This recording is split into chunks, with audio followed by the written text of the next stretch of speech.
પૈસવા દાદાની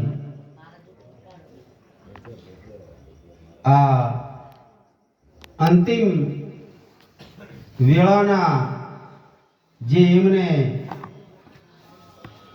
સત્યની અંદર જેને રામાપીરની લે લાગેલી હતી એ આત્માને શ્રદ્ધાંજલિ આપવા માટે આપણે ભાઈઓ તથા બહેનો બધા આપણે ભગવાનના નામના પુષ્પ ધરાવવા માટે આવ્યા છીએ.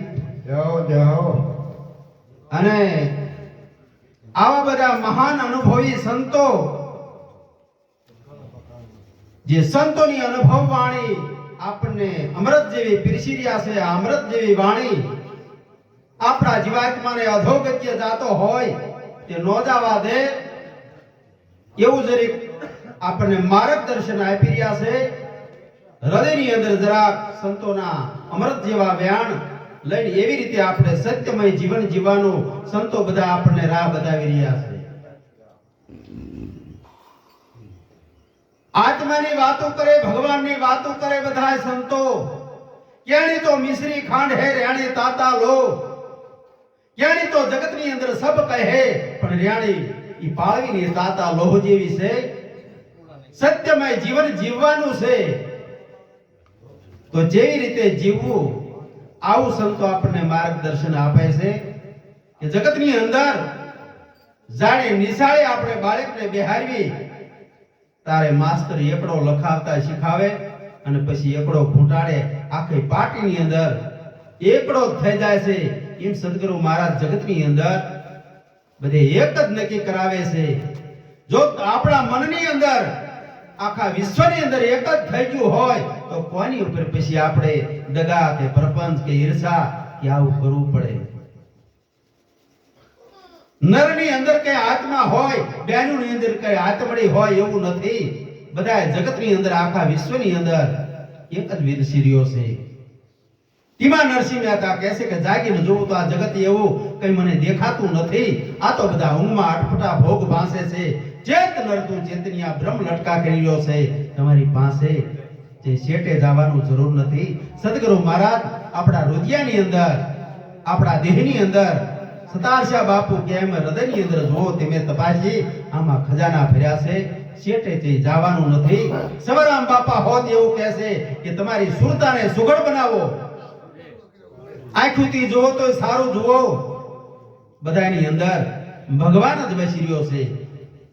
ગુરુ હમારા ગારડી, ગારડી એટલે મદારી કહેવાય.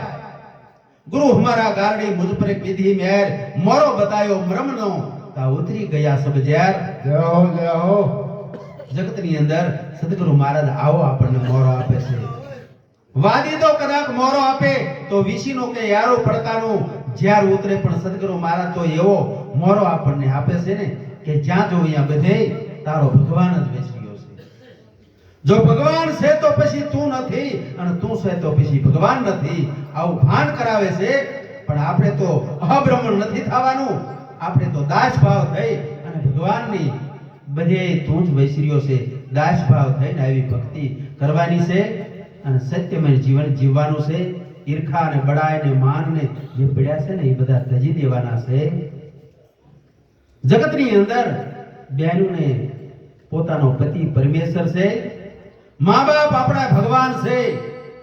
જગતની અંદર બહેનો માટે સાસુ સસરા અને આપણા માટે મા બાપ અને ગુરુ, આ સિવાય બીજો ભગવાન છે નહીં. દુનિયા બધાએ બધી દોડતી હોય ભગવાનને ગોતવા પણ છે, ભગવાનના મળતા નથી. कबीर साहब कैसे अनुमान का आशरा छोड़ दो बंदा, उलट घट देखो अपना, आप में आप साबित कर दो, छोड़ दो मन की कल्पना, बिन देखत निज नाम जपत है से बदा रियान का सपना जी. कबीर दीदार प्रकट भया तो પછી જાપ किसी का जपना. जो प्रकट તમને ભગવાન મળી જાય તો જાપ કોઈના જપવાના રહેતા નથી. નિર્ગુણ અને શિરગુણ બે પ્રભુના પ્રમાણ છે. જ્યારે સત્યમય જીવન જીવે ને ત્યારે સદગુરુ મહારાજ આપણા ભગવાન સ્વરૂપ જ છે. નિરંજન નિરાકાર કહો તો ભલે અને સગુણ રૂપ કહો તો ભલે, પણ આપણું સત્યમય જીવન જીવજો. અને સંતો કહે ને એવી રીતે શબ્દ જરી ગ્રહણ કરી અને સાચી વસ્તુને લઈ જાયજો. સદગુરુ મહારાજની જય.